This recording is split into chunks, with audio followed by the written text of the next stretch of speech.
Hello, welcome back to my channel. Today I'm going to be showing you an IKEA hack using a Billy bookcase that's a half-size bookcase and a duvet cover that they carry. So let's go ahead and get started.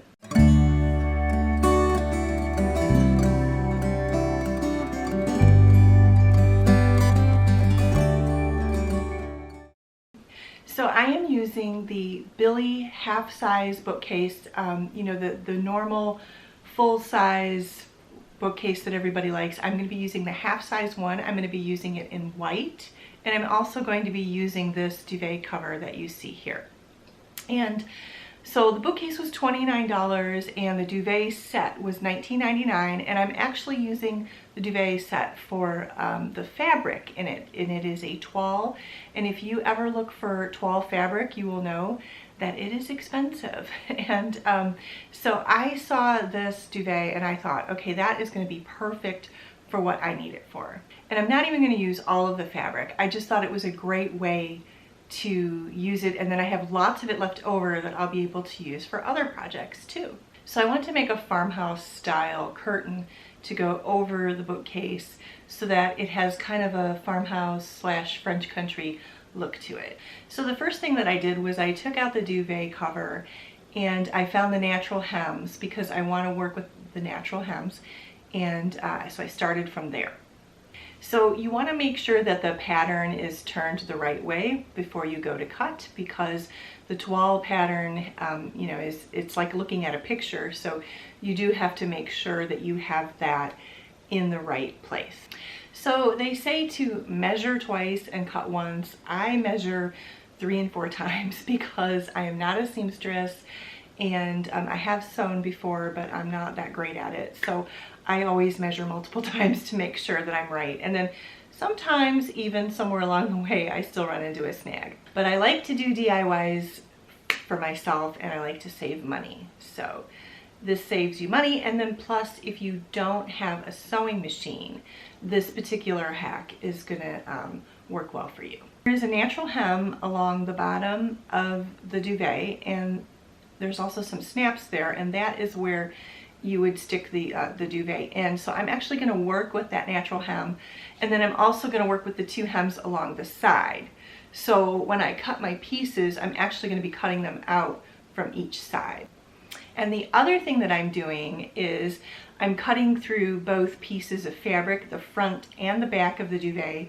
Yes, I'm cutting through both pieces because if I don't cut through both pieces, I will lose those natural hems.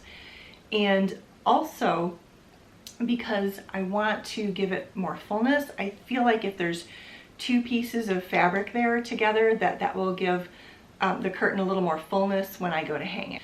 So now I'm going to cut my fabric, and the opening of my bookshelf is 30 inches wide and 37 inches in length.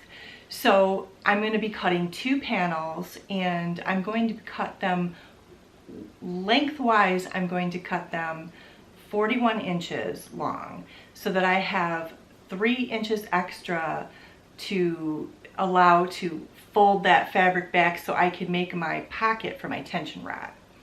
And then the hems along the side, I will have 1 hem on each side. So I'm cutting 34-inch panels, 2 of them, like I said, and so that way that will give me the extra material that I need to fold over, because I'm going to have 1 hem on the side. So I hope that makes sense to you. I'm going to have 1 hem that's already done, and then I'm going to have another hem that I fold over and put on the side. So 34 inches for each panel, and that will also allow for me to have some pleats that will give it that nice farmhouse slash French country look to it. And so I want it to have kind of a full look to it. And so if my opening's 30 inches, and if I just wanted a straight panel, I would cut it like, 15, but then 17 for the hem. But I'm doubling the size of the panels because I want that, that flow and that pleated look that you get. So you double the size.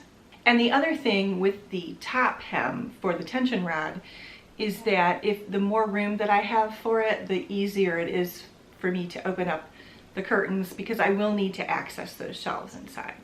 Okay, so like I said, I am working with each side of the duvet so that I only have one hem on the side that I have to do. So I'm working my way in and I'm cutting across that way. So I picked up this little item called Stitch Witchery, and I think it was like $2.50 or maybe $2.37, or even, anyways, I got it at Walmart. And I don't currently have a sewing machine. I have had a sewing machine in the past. Now, if you were gonna sew a straight stitch, it would be really fast, but I would have to go buy a sewing machine for that, and maybe in the future I'm gonna do that, but right now I don't have one and I wanna get this done.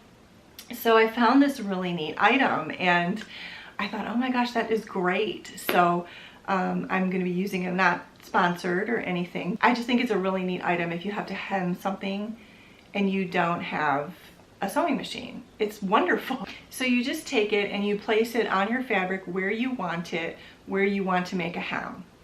And on this project, we need to start with the side seam. You don't want to start with the rod pocket, you want to start with the side seam on this project.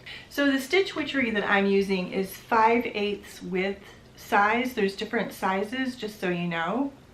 And so I basically just made the side seams long, like they just kind of covered the Stitch Witchery. You want to make sure that you cover that whole strip when you're putting it on there. But you need to fold your fabric over it, and then so my side seam is just, it was just wide enough to cover this 5/8 of an inch Stitch Witchery. So you're going to set your iron to wool, and then you're going to turn it in the steam position. So you definitely want to have a steam iron and make sure that you're using the water with it. It definitely needs that. It won't work without it. Fold your fabric over where you want to make your hem and spray that area, that small area right there, with water from the iron. And place the iron on your hem and hold for 10 seconds. Now, I had to do this more than once, but I think I was counting to 10 too fast. And, did I mention that I'm impatient? Probably another reason why I don't sew. I ended up counting to 15 or 16, but when I went back and watched the footage, I counted to 10, and that is when I removed the iron. So you may have to do more than one pass. I found that I did, but I did use 2 layers of fabric also. So you want also to make sure that you don't miss your Stitch Witchery because it fuses to your fabric. So you see I am checking that here. When you go to do your rod pocket hem, make sure that you have the rod you will be using on hand. Physically place your rod on the fabric so you can get a good idea on where to place your Stitch Witchery. And also make sure you know beforehand what size rod you will be using to measure the pocket size before you even start cutting. Also, because I cut both sides of the duvet, I have 2 pieces to iron at the top and the side hem. So really, only the underneath piece is fusing to the other material. So what's happening is that this Stitch Witchery kind of melts, and it melts into the fabric, and it sticks it together. So I'm solving this by going back over the top piece of fabric with more Stitch Witchery. So I just added more, and then I ironed down that top piece. If you have one piece on your panel, you know, this won't be a problem. This is just because I cut it double-sided. And here is my finished panel. And remember that I have 2. So after the second one was completed, I styled the shelf for you.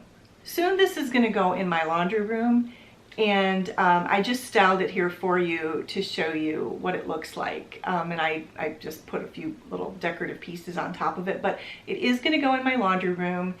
And so I am organizing my laundry room. It's taken me a while to do it. I actually had to wait a while to get that Billy bookcase because they were out of them for a really long time. And of course, you know, there's a shortage on lots of things right now. But I was able to get it a month ago, and so I was really thrilled to be able to make this curtain for it. And anyways, so subscribe to my channel if you would like to see the future laundry room redo that I'm working on. I'd love to have you here.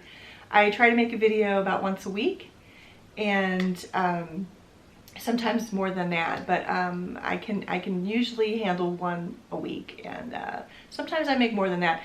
I also make shopping videos, so sometimes when I make a shopping video, I will put more of them up during the week, depending on when the merchandise comes out and what's on sale.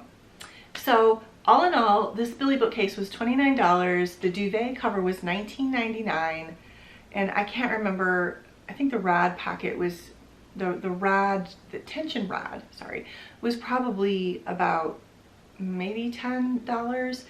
So I feel like this was a pretty inexpensive way to get a nice looking farmhouse style cabinet with a nice curtain, give you that farmhouse, like I said, / French country look, because I love the toile.